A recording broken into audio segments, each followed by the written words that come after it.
Welcome to Floris Computers Academy. I'm creating a series of videos for the beginners.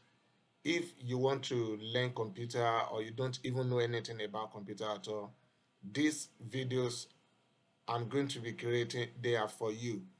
So this video is basically for beginners, and I'd like you to subscribe and take advantage of this training to learn all you want to learn about computer. Okay, so I want to encourage you to subscribe to my channel if you have not done so. Okay, so subscribe so that when I upload the next video, you are able to see the video and get a notification. Turn on your notification bell as well. So this is my YouTube channel. This is Floris Computers, and then share this video and like as well. And then this is my WhatsApp number, and then you can reach out to me. I am the instructor from the Floris Computer that I'm going to be taking you through this course and the subsequent one.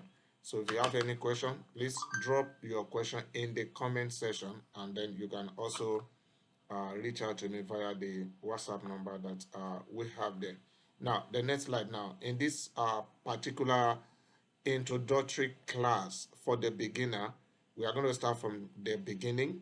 What are the key moments that you are going to be learning in this video?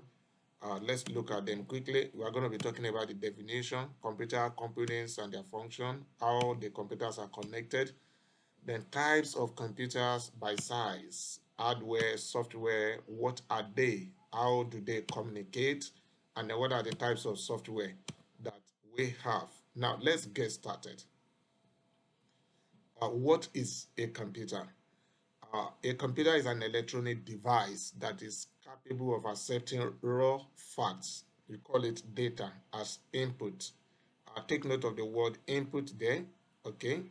Via the use of some input devices such as keyboard, mouse, scanner, light pen, and so many other, and then process the raw data by performing logical and arithmetic operation on the data and then generate outputs. Okay, so the key word that we have from the definition of computer is input, process, and then output. Then we talk about electronic device, meaning that your computer needs power to work. Whether direct power or AC current, definitely it has to be power to work. So if you have a letter, you want to write an application letter, you want to type it, you want to send a letter to your boyfriend, you want to send a chat, whatever you need to do before you start doing it, you need an input device to get it done. So, and the most common one that we're just going to narrow down to for the purpose of the training is a keyboard. Okay, your keyboard, your mouse is the mouse that I'm using right now to be able to underline this. These are all scanner. You have your certificate, and maybe you are being asked to send your certificate. They want it, you have it the hard copy in the house, but you need to send it to someone, the soft copy somewhere for a particular purpose. You need to scan it. Okay, you can scan with, you have different scanner. You can use your phone. If you have the scan software, the scanner software there, you can use a computer to also scan. As long as you are transforming that document from hard copy to a soft copy, that's you are inputting, you are using an input device to do that process. So that is example of input device. And then when it gets to computer, it will be processed, and then you have the output. You are going to see the example of both input and output device in a moment. So these are some of the common input devices. Let's look at the input device first. Okay, you have this is a complete desktop computer. This is your mouse, and this is your keyboard. This is an input device. If I need to type something right now, I need to use the keyboard to do that, to input information inside this computer. Okay, so what we have here is something like this. You have this, let's say this is an input. It goes through to your processing, and then your processing is going to be output down here. So this is the process. Input device, it can be keyboard, you can have your scanner, you can have your mouse here, just like we have here, and then you go ahead and then it's going to be processed. By the time you are typing, there's a connection between all the input devices and the processing device. Okay, there's a connection. You use a cable. We have different type of cable. if you are going to connect the monitor, for example, if it's a desktop, to your CPU, this is your CPU, you are going to connect this monitor to this.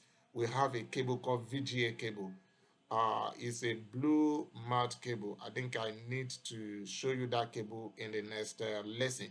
Okay, the VGA cable, you are going to use it to connect to, it has a blue head like this, okay, and then it could be black. Anyway, it has pin, so it's a male mouth. You put it, this one, into the female mouth on the CPU, right? Then you have your keyboard. Your keyboard could be wireless, okay? The technology now could be wired or wireless.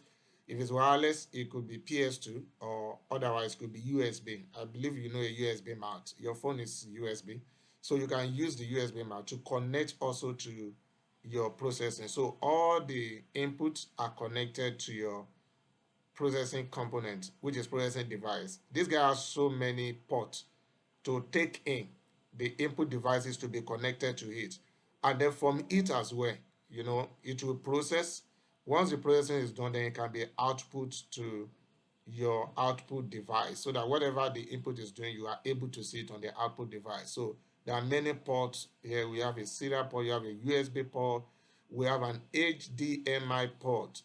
Okay, if you are connecting a projector, for example, to your CPU, it could either be through the VGA port or the HDMI port. In the next video, I'm going to show you both the VGA port, the HDMI port, and then also let you know the difference between them, because hardware now are being upgraded. Most of the hardware that we have in town now are being upgraded from VGA to HDMI. So that means if I want to connect monitor, I want to connect my well, I want to connect monitor, I want to connect a projector and co. If I don't have VGA on the VGA port, may be difficult to connect for the latest technology now. However, there are VGA converter for to be able to enable the whole system to be able to work with new technology. I will show you all of those stuff in the next video. For the purpose of this video, let's continue with those are the input devices. Okay, you put it in. Is used to put in the data to your processing and then process the output. Now, what about your output devices? I'll come back to processing device. Example of the output device, you have your speaker, okay, is output. Remember when you are playing your favorite music song, you are hearing poop, poop, poop, poop, poop. The sound is coming out. That's coming out from the speaker. That's an output device. Okay. Then you have also monitor. Okay, is an example of output device. Here you are able to see what you are typing. As you are typing on the keyboard with the input device, the processing component is processing, and then you are seeing the output here on the monitor. So what you have here is called a soft copy. Then we also have a printer. Okay, the printer is also part of an output device. Your printer, you can see the hard copy of what you have done here when you send it out of printer. That is also an output device. Next is your processing component. Okay, this is the man in the middle. Okay, in the middle of input and output, you have processing component. Where I do tell people that this is a casing. When we talk about processing, okay, we're actually referring to CPU. This is the brain of the computer. It's a very small, tiny component inside this casing. However, a lot of people refer to this as processing device. They say this your processing component is just a casing. Inside of the casing, we have so many components there. This way you have your motherboard, you have some capacitor, you have IC, integrated circuit, you have your memory, and so you have the hard drive, and so many other devices here. So that is why when you talk about CPU, actually, this is the brain of the computer. This is the device that performs the processing. And this device, they are in various sizes and capacity. Remember, a child of 2 years old cannot perform some complex mathematics that a child or someone in senior secondary school will do. And likewise, someone in senior secondary school will not be able to perform some calculation or some job that somebody in the university will do. So the same thing with your processing device. It actually come in different category, different capacity. So the question is this: most people ask me, how am I going to know which system to go for? I want to buy a system. How do I know the capacity of my system? This is one of the things you need to pay attention to be candid, not the size of the computer. You need to check what is the processing capacity of the system. Okay, we have a major two manufacturer of a CPU. I'm not going to really tell you which one is better. You have Intel, and then we have another one. Okay, so now I'm not going to tell you. I'm not going to market for any one of them. So which one should you go for? Should I go for Intel processor? If it's Intel processor, what is the capacity? What size should I go for? If you have any question regarding that, you can just drop a message in the comment. Or if you need an advice, you want to buy a system, please note you are going to buy yourself. What I do is just I can advise you on what to go for based on whatever you are going to use the system to do, because I think that's most important. If you are going to buy a system for a child just to be playing with it in the house, it's totally different from somebody who's going to be doing some graphic work on the system. So you need to consider a lot of things before you actually cash out for a computer in the market. So this processing CPU is of different grade, different. You have generation as well. You have sixth generation, you have seventh generation, you have ninth generation, you have 10th generation, even now. Okay, and they come in different core. So you can, maybe you've heard of dual core, you have heard of, 4 cores, the CPU. So it actually depends on so many factors what you are going to buy. But take note, the higher the brain capacity, the more money you are going to pay as well for it. Now, other component that you need to look at, because I tell you, if you are going to buy a computer, first and foremost, check one, what's my CPU capacity? I look at that. What are the second thing I check? I check RAM. It's part of the component that you actually have inside the casing, whether a laptop or a desktop. So you check also, this is your RAM. Okay, we call it random access memory. This guy actually is part of what determines the speed of your computer. How many applications you can open at a time, your multitasking. It also retain your work when you are working temporarily on the system. I don't know if you have noticed sometimes when you open multiple applications on your system, you open CorelDRAW, for example, or you open Adobe Photoshop, you open this, you open Microsoft, you discover that your system could hang and will not respond again. At that moment, the system does not have the capacity to carry all the load that you are putting into it. So this one too is in different sizes. You can have 2 gig, you can have 4 gig, you can have 8 gig, you can have 32 gig, you can have 64 gig of RAM. Hey, the higher this guy, the better the performance of your system. Okay, so those are the factors that we consider. The inside this casing as well, the third thing I tell people to look into when they are buying system, you look at CPU, then sorry, where's my mouse? Then the third thing that you have to look at, okay, you also want to consider your storage. Okay, storage device. Now we have different storage devices. You have your hard drive. So the size of your hard drive is a 500 gig. The storage device is actually meant to store information. So the size, okay, of your storage device determine how much of stuff that you can put in it before it tell you that it gets filled up.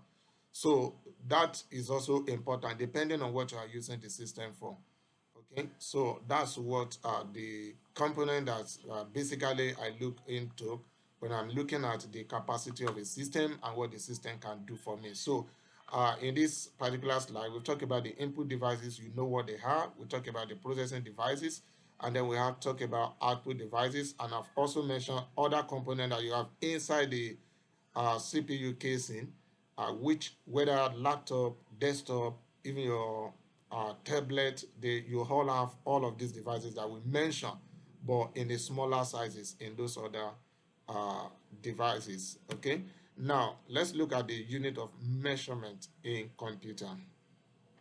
The unit of measuring memory that I just talked about, the RAM, the drives, and some other component is bytes.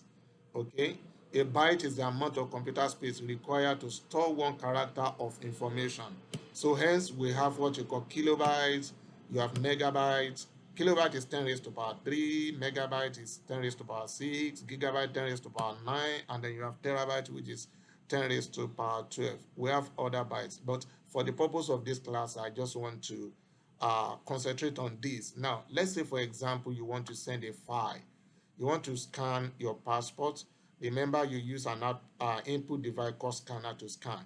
And you are asked that, hey, you are filling a form online, and then you were told that your size of document should not go beyond 10 kilobytes. Why would they say 10 kilobytes?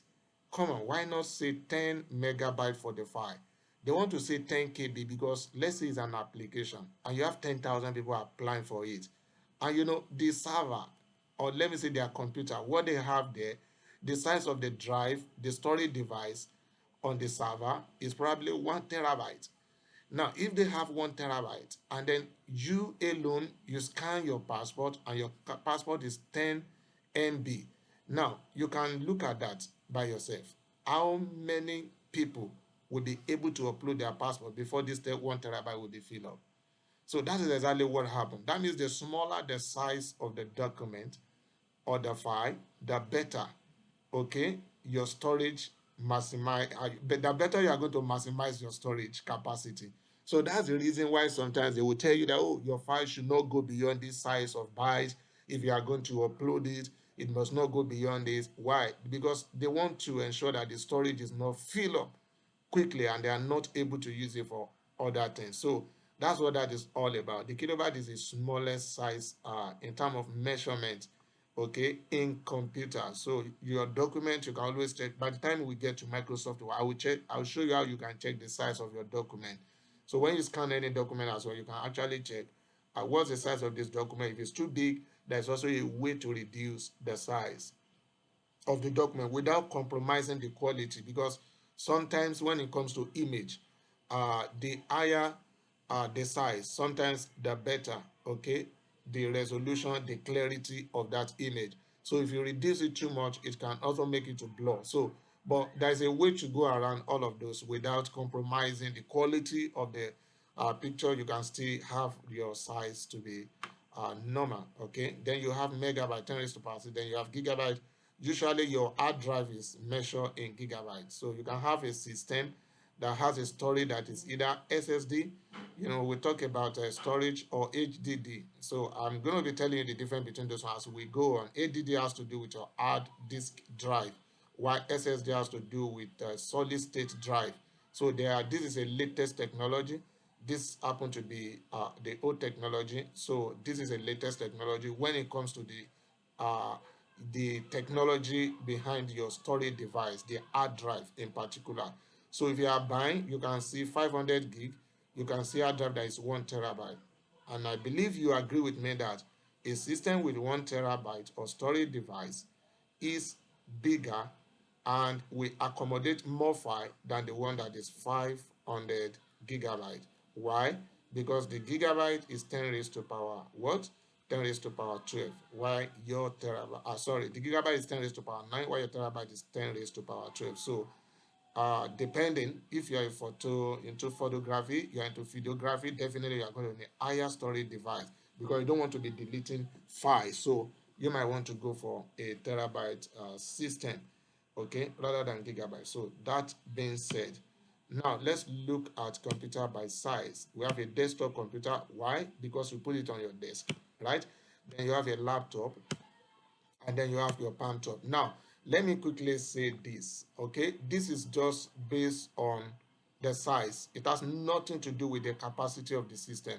As a matter of fact, your palm top might have a higher processing capacity, higher RAM, and higher storage device than a desktop that is big, occupy your room, but the component inside are not really big like that. So that is just it. So you need to actually pay attention more to the component, the size of the component rather than physical size. Now, having said that, the desktop, you know, you can, if you have a desktop in your office or your home, you are going out, you can't take it along. That's the problem. However, your laptop, you can put it on your lap and work. You can be in a car, you can be in a taxi, you can be traveling and work with your laptop. The same thing with palm top. You cannot do that with your desktop. So this has nothing to do with that. Then when we're talking about the input and output devices, let me point it out here that this is your output in the monitor. For the desktop, this is your output device, okay, your monitor. For the laptop, this is the monitor. So everything you have here on your desktop, you actually have it also with your laptop. You have the screen, which is your output device. You have the screen, output device. You have the keyboard, okay, input device. Then you have your keyboard here, input device. You have the mouse. Then look at it, you have the mouse, okay. You have the left and the right click.